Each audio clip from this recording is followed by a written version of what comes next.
നമസ്കാരം. ശബരിമല തീർത്ഥാടന കേന്ദ്രത്തിലെ പവിത്രമായ സ്വർണ്ണപ്പാളികളും അതോടൊപ്പം തന്നെ ദ്വാരപാലക ശില്പങ്ങളിലും നടന്ന അതിശയിപ്പിക്കുന്ന കൊള്ളയുടെ ചുരുളഴിയാൻ തുടങ്ങിയിട്ട് ഇപ്പോൾ കൃത്യം 3 മാസം പിന്നിട്ടിരിക്കുകയാണ്.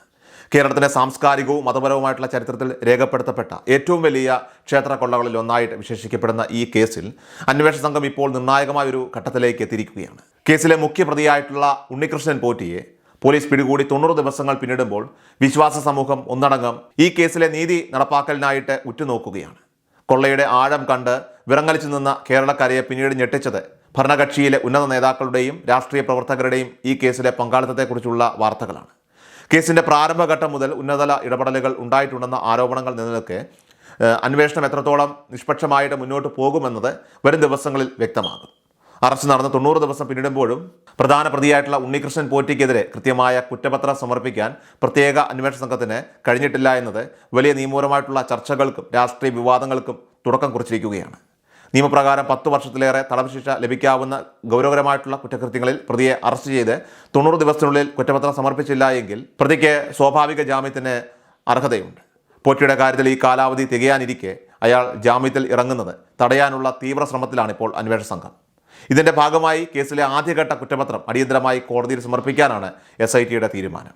അന്വേഷണത്തിൻ്റെ പുരോഗതിയും കുറ്റപത്രം സംബന്ധിച്ച വിവരങ്ങളും നാളെ ഹൈക്കോടതിയെ ഔദ്യോഗികമായിട്ട് അറിയിക്കുമെന്നാണ് സൂചന.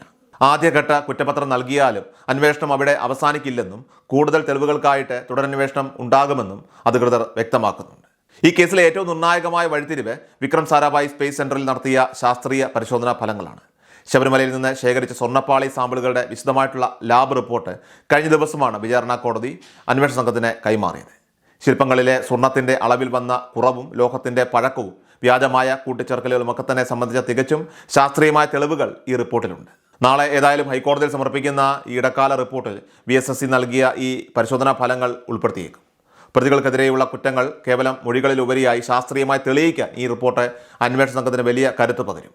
ശബരിമലയിലെ പവിത്രമായ വസ്തുക്കളിൽ നടന്ന ക്രമക്കേട് തെളിയിക്കാൻ ഇത്തരം അത്യാധുനിക പരിശോധനകൾ അനിവാര്യമാണെന്ന് കോടതി നേരത്തെ നിരീക്ഷിച്ചിരുന്നു. ഉണ്ണികൃഷ്ണൻ പോറ്റിയുമായി ബന്ധപ്പെട്ട 2 പ്രധാന കേസുകളാണ് നിലവിൽ അന്വേഷണ ഏജൻസികൾക്ക് മുന്നിലുള്ളത്. ദ്വാരപാലക ശില്പ തട്ടിപ്പ് കേസിൽ ജാമ്യത്തിന് ഇപ്പോൾ സാധ്യതയുണ്ടെങ്കിലും ശ്രീകോവിലിൻ്റെ കട്ടിളപ്പാളി കവർച്ചയുമായി ബന്ധപ്പെട്ട 2ാമത്തെ കേസിൽ നവംബർ 3-നാണ് ഇയാളുടെ അറസ്റ്റ് രേഖപ്പെടുത്തിയത്. അതിനാൽ തന്നെ സാങ്കേതികമായിട്ട് ആദ്യ കേസിൽ ജാമ്യം ലഭിച്ചാലും 2ാമത്തെ കേസിലെ റിമാൻഡ് കാലാവധി നിലനിൽക്കുന്നതിനാൽ തന്നെ ഈ മാസം 31 വരെ ഇയാൾക്ക് ജയിലിൽ തന്നെ കഴിയേണ്ടി വരും. ഈ സാഹചര്യത്തിൽ ജനുവരി 31-ന് മുൻപായി 2ാമത്തെ കേസിലെ പ്രാഥമിക കുറ്റപത്രമെങ്കിലും സമർപ്പിച്ച് പ്രതിയെ ജയിലിൽ തന്നെ തുടരാനായിട്ട് അനുവദിക്കാനാണ് അന്വേഷണ സംഘം ലക്ഷ്യമിടുന്നത്. കൃത്യമായ ആസൂത്രണത്തോടുകൂടി നടന്ന കവർച്ചയായതിനാൽ തന്നെ ഒരേ സമയം ഒന്നിലധികം കേസുകളിൽ പ്രതിയെ കുടുക്കി നിയമപരമായിട്ടുള്ള പഴുതുകൾ അടയ്ക്കാനാണ് SIT ശ്രമിക്കുന്നത്. രാഷ്ട്രീയ കേരളത്തെ സംബന്ധിച്ചിടത്തോളം ഈ കേസ് കേവലം ഒരു മോഷണത്തിനപ്പുറമായിട്ട് വലിയൊരു ഗൂഢാലോചനയുടെ ഭാഗമാണ്. മുൻ ദേവസ്വം മന്ത്രി കടകംപള്ളി സുരേന്ദ്രനെ ചോദ്യം ചെയ്ത് വിട്ടയച്ചു എന്നതുകൊണ്ട് മാത്രം കേസ് അവസാനിച്ചുവെന്ന് കരുതാനാകില്ലെന്ന് വിവിധ കോണുകളിൽ നിന്നും വിമർശനങ്ങൾ ഉയരുന്നുണ്ട്.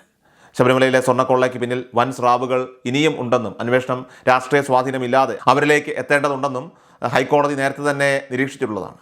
ഭരണകക്ഷിയിലെയും അതോടൊപ്പം തന്നെ CPM-ലെയും ചില പ്രമുഖർ അന്വേഷണ നിഴലിലാണെന്ന സൂചനകൾ നിലനിൽക്കുന്നുണ്ട്. പടിപ്പൂജ മറിച്ചുവിറ്റും അതോടൊപ്പം തന്നെ സ്വർണ്ണപ്പാളികൾ മോഷ്ടിച്ച് നടത്തിയ ഈ വൻകൊള്ളയ്ക്ക് പിന്നിലെ രാഷ്ട്രീയ ഉദ്യോഗസ്ഥരത്തിലുള്ള അവിശുദ്ധ കൂട്ടുകെട്ട് പുറത്തു കൊണ്ടുവരിക എന്നത് SITയെ സംബന്ധിച്ചിടത്തോളം വലിയൊരു ദൗത്യം തന്നെയാണ്. ഭക്തജനങ്ങളുടെയും വിശ്വാസ സമൂഹത്തിൻ്റെയും സംബന്ധിച്ചിടത്തോളം ഈ അന്വേഷണം കേവലം പ്രതികളെ പിടികൂടുക എന്നത് മാത്രമല്ല, മറിച്ച് ശബരിമലയുടെ പവിത്രത കാത്തുസൂക്ഷിക്കുന്നതിനുള്ള നടപടി കൂടിയാണ്. അന്വേഷണം ഉന്നത കേന്ദ്രങ്ങളിലേക്ക് നീങ്ങുമോ അതോ കീഴ്ഘടകങ്ങളിലേക്ക് മാത്രം ഒതുങ്ങി നിൽക്കുമോ എന്നതാണ് ഇപ്പോൾ കേരളം ഉറ്റുനോക്കുന്നത്. പ്രതികൾക്ക് ജാമ്യം ലഭിക്കാനുള്ള നിയമപരമായിട്ടുള്ള പഴുതുകൾ അടയ്ക്കുന്നതിനൊപ്പം തന്നെ കവർച്ച ചെയ്യപ്പെട്ട സ്വർണത്തിൻ്റെ യഥാർത്ഥ വിഹിതം കൈപ്പറ്റിയ വൻ സ്രാവുകളെ വലയിലാക്കാനുള്ള സമ്മർദ്ദം അന്വേഷണ സംഘത്തിന് മേലുണ്ട്. നാളെ ഏതായാലും ഹൈക്കോടതിയിൽ സമർപ്പിക്കുന്ന റിപ്പോർട്ടും അതിനെ തുടർന്നുണ്ടാകുന്ന കോടതിയുടെ ഇടപെടലുകളും ഈ കേസിൻ്റെ ഗതി നിർണ്ണയിക്കുന്നതിൽ അത്യന്തം നിർണായകമായി മാറും. നീതിപൂർവമായിട്ടുള്ള അന്വേഷണം നടന്നില്ലെങ്കിൽ അത് വലിയ ജനരോക്ഷത്തിന് കാരണമാകുമെന്ന തിരിച്ചറിവിലാണ് നിലവിൽ ഇപ്പോൾ ആഭ്യന്തര വകുപ്പ്.